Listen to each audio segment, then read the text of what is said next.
A simple way to budget your retirement income. We're going to read an article from my man Scott Burns called How to Spend More Now and Less Later. I love it. I love this article. It is absolutely fantastic. A subscriber emailed this to me, and I just got around to reading it now. It's just, man, it is Scott Burns, like a brother from another mother. He and Larry Kotlikov, let me make this bigger, had written the book Spend Till the End, by the way, where they talk about consumption spending. There's Scott Burns right there.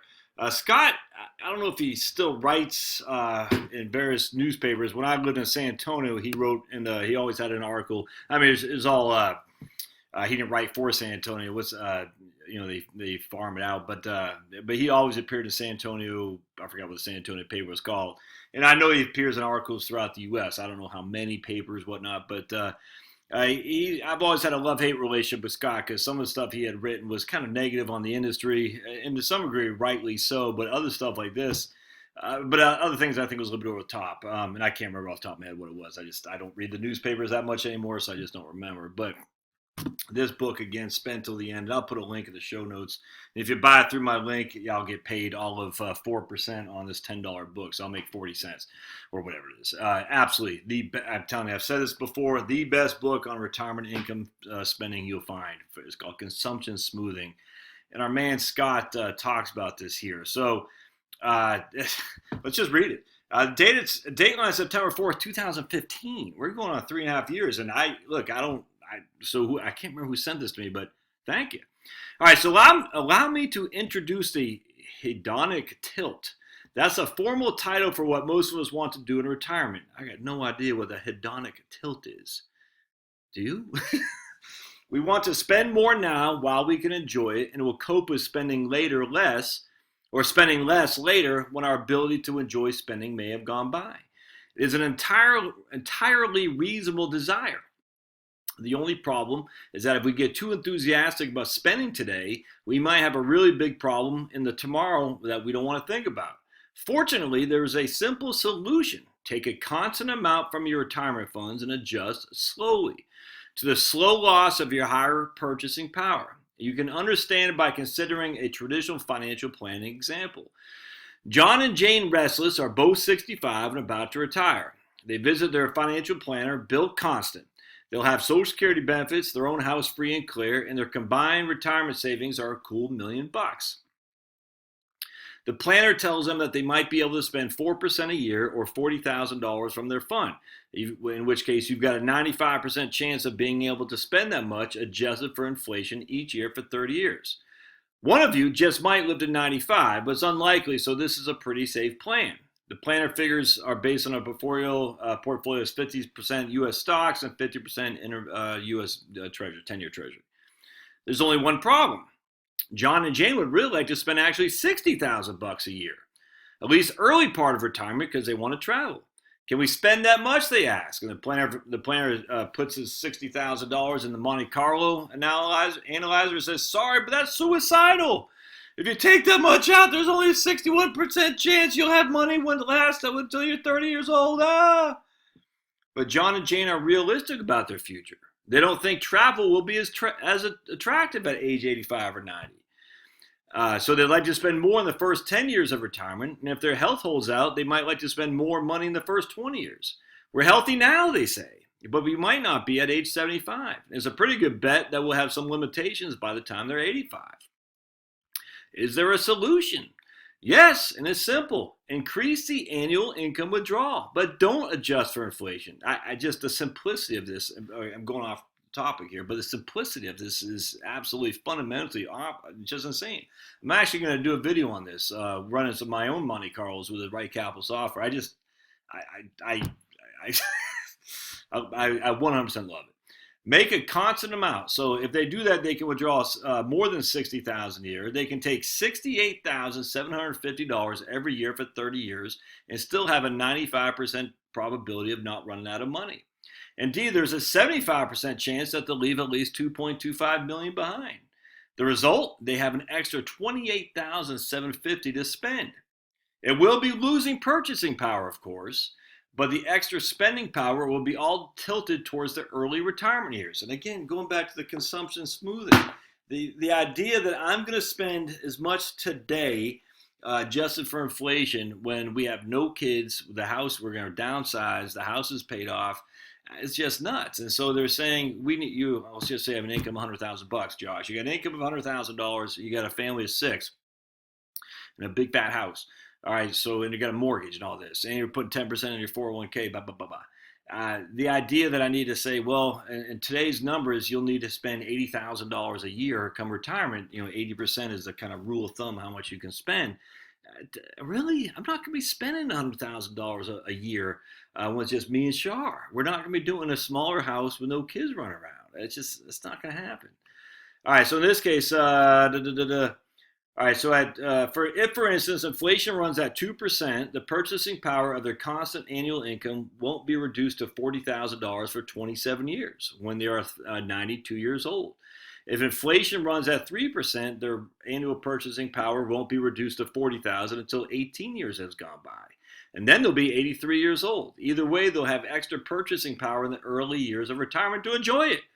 The price for that extra spending power, of course, is that their $68,750 will have less than $40,000 in purchasing power after 18 to 27 years. Should that hold terror? I don't think so, and here's why.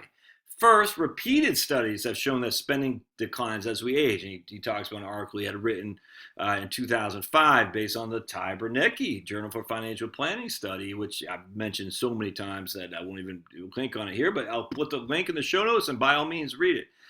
Sure, medical spending increases, but other spending declines more. So John and Jane may not even notice the declining purchasing power. Second, like most retirees, Social Security will be a good part of their income. That income is inflation adjusted, so the impact of lost purchasing power for their income from savings will be diluted. I hadn't thought about it like that. That's a great, this is fantastic. Then there's the angel of death. We don't all live till 95. In fact, few do.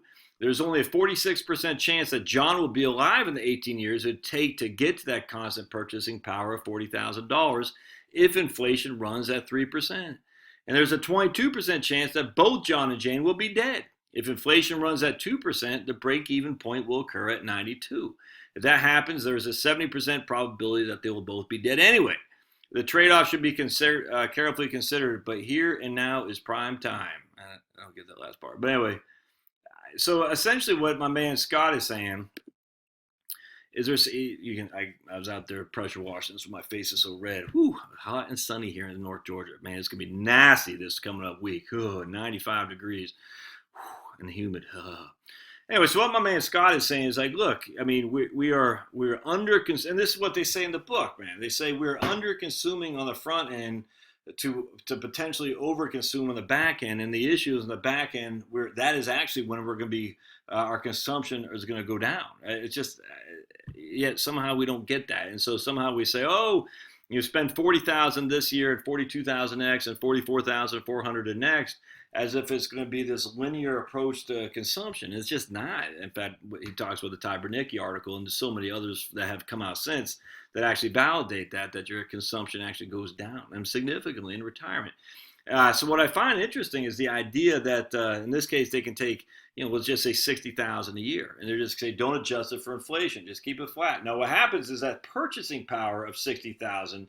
So $40,000 adjusted for inflation is growing. The $60,000 is flat. So at some point, in this case, I think he said 92 at 2% inflation, and I don't know 85 at 3. I don't know off the top of my head, but either way. So basically, we're well above. We have 60,000 we're taking out. Here's our 40,000. Normal financial planner says 60,000 is flat. At some point, when we're 85 years old, the $40,000 has grown above the $60,000 because it's adjusted for inflation. But by then, do you really need? Do you really need that money at 60? You don't, because you could, but most likely you won't. Why? Because you're older. You're like, I don't feel like going. And I always use this example.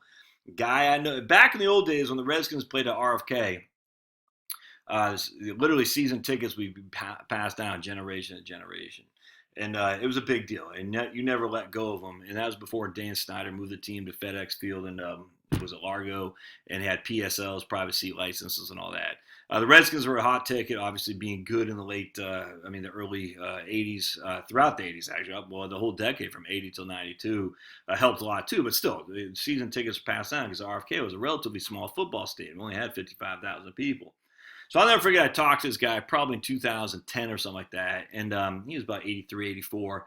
And we were just talking about expenses. And his RMDs were significant. I mean, his RMDs alone were enough to easily pay for his cost of living. And he's like, what do I do with them? We got too much money coming in. And so, well, how come? What's going on with your spending? And he told me about he got rid of his Redskins season tickets. Were passed down from his granddad to him from his granddad to his dad to him. I said, why? He goes, man, I just don't want to go to the game anymore. It's not fun for me. Going and sitting in traffic, dealing with the crowds. He goes, I just bored. It's just I'd rather watch on TV. And I said, man, that was a perfect anecdotal example of people's consuming less. That they just get older and say, I just don't feel like dealing with it. And so in that case, the private seat licenses, the parking, all that was just gone. It's an expense he no longer had, where he certainly had before he retired.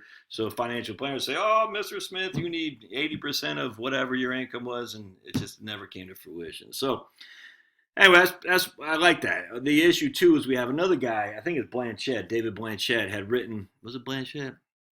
I can't remember, but I think it was Blanchett.